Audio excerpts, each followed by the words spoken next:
Why is Kit Harrington defending Season 8 gross? Someone just mentioned that in chat. I'll just look it up, because I didn't see it. But like I said, I can't, like, I'm not surprised. I imagine it has to be, like, really annoying having people constantly bring that up as someone who acted in it. Let me see what he said. Kit Harrington was genuinely angered by fan petition to remake Game of Thrones Season 8 with competent writers. How dare you? Oh. He was bothered by a fan petition. Okay, that's a little different than being, like, pestered about it endlessly. He told New York Times that he was deeply offended by the viral 2019 petition for Game of Thrones Season 8 to be remade with competent writers. Petition started with a goal of 15K, ultimately obtained over 1.8 million. Wow. That genuinely angered me. Like, how dare you? Sorry, that's just how I feel. I think it was a level of idiocy that can only come about through social media. I disagree with that, man. It just was a really bad season. Like, you can argue that it was, like, mean-spirited, sure, but, I mean, it's just coming from a place of passionate disappointment with the nosedive in quality from the show. Now, if they were targeting, like, the actors and stuff, then that's totally misplaced, but to target the writers, I think, is right in line with where the blame should be placed. D&D, the whole reason that it went so shitty is they were offered that Star Wars role, so they declined HBO's offer for more seasons to wrap it up properly, and instead rushed it. That's very deserving of criticism. 1000%. There are very, very few downsides to having a hugely popular show, but one I can think of is when you try to end it, many people have big opinions on how it should end. The petition shows a lot of enthusiasm and passion for the show, but it wasn't something that we seriously considered. Well, no shit, man. Of course that was never going to actually happen. Just people being very disappointed by it. That's kind of the message. Was it specifically the writers or more the management? It was specifically the showrunners here, man. Again, it's been a while, so maybe people forgot. HBO offered them more seasons to wrap up the series. They said, no, fuck it, we'll do it live, we'll do it in one. You can blame no one other than D&D. That's what I just said. They said no because they wanted to get to that Star Wars project, which they ultimately lost because of how bad Season 8 was received, so they ended up losing the Star Wars role anyway. So they torpedoed the show for nothing, for literally nothing. You think Winds of Winter ever releases? I don't know, man. You're asking the wrong guy. I don't read those books. Hopefully it does, though. I hope George gets in the lab and finally cranks that puppy out. Which ending disappointed fans more, Game of Thrones or Stranger Things?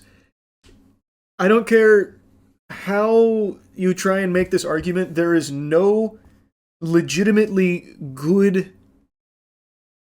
I don't want to use the word argument again, but for lack of a better word, argument. Anyone could make that Stranger Things is a worse ending than Game of Thrones, because it's not. Game of Thrones is an absolute catastrophe of a season. Stranger Things is disappointing, sure, but it cannot compare to Game of Thrones Season 8. It can't. I would even go out on a limb and say I don't think there is any ending that will come even close to how bad Season 8 was for Game of Thrones. You would have to deliberately, like, ruin a show. Like, you'd have to go out of your way to try to ruin a show to even compete with Season 8. Kind of like Joker 2 did for Joker 1. Oh, fuck me. God, Joker 2 was bad. Oh, man. Yeah, it was trash. Platinum End was my top worst ending of a show ever. I mean, it's like an... you know me, I am very vocal about how unbelievably bad Platinum End's ending is. Like, comically so. But Platinum End as a show wasn't amazing. Game of Thrones was like a historic success that had one of the worst possible seasons you could ever muster that ruined it. It was one of the most culturally relevant shows we've ever seen. And then after Season 8, you won't even hear a single fucking like Hodor reference or anything anymore.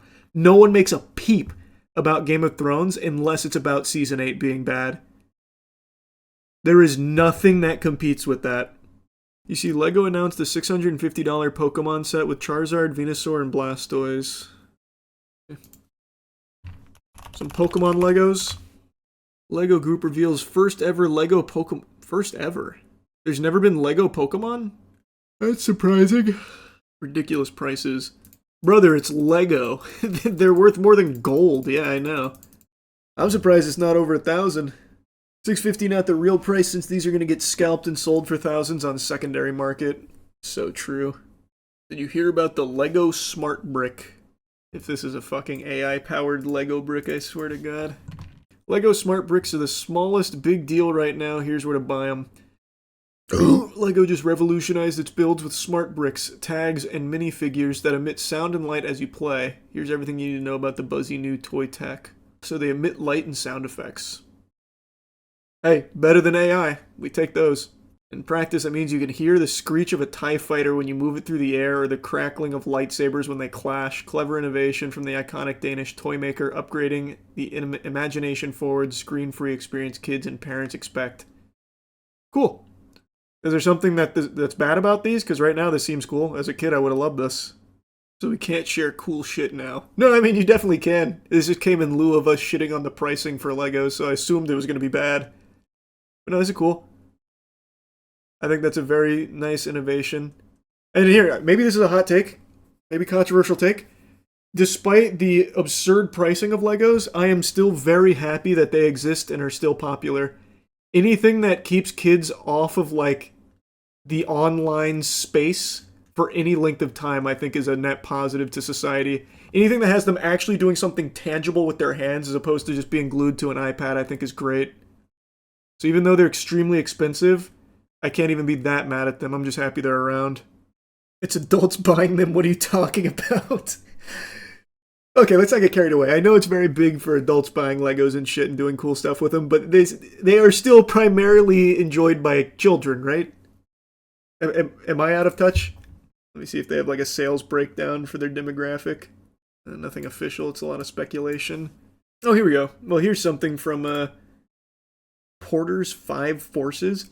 Core volume driver remains children aged 1.5 to 12, while the highly lucrative adult fans of Lego, and they put an abbreviation, AFALs, which sounds like a fucking slur, segment represents 15% of its consumer base and contributes disproportionately to revenue through high price point sets. Holy. Okay, that's a lot higher than I thought. Like, I knew it was big, but holy shit. Still, though, roughly 60 to 65% is between ages 1.5 to 12. 2024 total sales of $9.8 billion. Wow. I wonder if they're growing year over year still. Like, I wonder if 2025 was even bigger for them. Schools should start pushing this stuff for at-risk youth. Kids won't be doing drugs and getting into trouble if they're into Magic the Gathering, Gunpla, or building Lego sets. Yeah, they'll never be able to afford drugs. Having to keep up with fucking Magic sets and Lego. Legit, not even like a bad idea. I know you're making a joke, but like, I don't know. Promoting it as like some kind of like fun little thing to maybe get into. Just something physical. AFALs are some of the nicest people ever, by the way. I'm one myself. That's cool, man. I bet. Just building Legos, hanging out, man. Probably just, I don't know. I could imagine just kicking back and just building a nice set and nothing else. Maybe having like a, I don't know, football on Sunday or something. I could see it. I'm not super into Lego myself or anything, but I could definitely see it. NVIDIA working on quantum computer technology. I mean, we've had quantum computers for a while, so I haven't seen the new NVIDIA stuff. But you did remind me of something very cool. Let me pull it up. The negativity around AI is hurting society and has done a lot of damage. What? No one's been mean to AI. What are you talking about? This guy's crazy. He's lost his fucking mind. There's been a lot of negativity around generative AI, from the number of jobs it's set to make obsolete to more extreme concerns like apocalyptic events. NVIDIA's Jensen Huang isn't happy about it, claiming that this doomer narrative is not helpful to society. Yeah, it's super not helpful to society. We need to just, sit back, lose all our jobs, have everything become too expensive to buy, and enjoy Jensen's good fortune for how much money he's making from all of it. OpenAI made him rich. Not rich enough, brother. Now we're being mean to AI and it's hurting his profits. AI can't replace my job, hopefully. What's your job? There's few jobs AI can't eventually replace. Very few. I'm curious what job you have you think that's immune from the AI takeover. Embalming. I guess I don't know enough about embalming to know why AI couldn't take it over. Mortician. No, I know what embalming's used for. I just don't know enough about the embalming process outside of what games have shown me. Can AI pour concrete? Didn't think so. What are you talking? I mean, like I said, I think pretty much everything's on the chopping block. It's only a matter of time. We'll see, though. Some will take longer than others. One more TCG for you. Palworld is coming out with one. I saw Palworld is teasing their own TCG. Pokemon is fucking pissed, I bet. At this point, Palworld just walking in a forest full of bears with a suit of ham. There's nothing Nintendo or Pokemon or anyone can do about Palworld starting their own TCG. They don't own creature TCGs. If they did, Elestrals would have been taken down by now.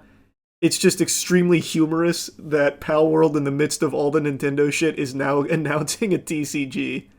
I think that's great. Here, I'll pull it up in case anyone hasn't seen it. It's so fucking cool. I don't even think it's going to be a good TCG for what it's worth. The designs they teased, I think, look like ass. But I'm happy they're doing it.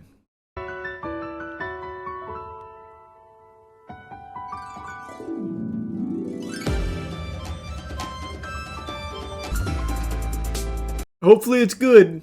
I'd be very surprised if it was, but hopefully it's good. It's not only the TCG, they also announced the farming game right after Nintendo's. It's Poetry. Oh, I didn't know that. Is it going to be on skill check? I mean, we might try it. Yeah, we might do a video for it. Like I said, I doubt it'll be good, but we'll still try it. Prediction, I don't think it'll see production. Disagree. There are a lot... Since TCGs are exploding in popularity, there are a lot more avenues for any company to pursue making their own. I bet it'll see production, I just don't think it'll catch on. I don't think it'll be good, but we'll see.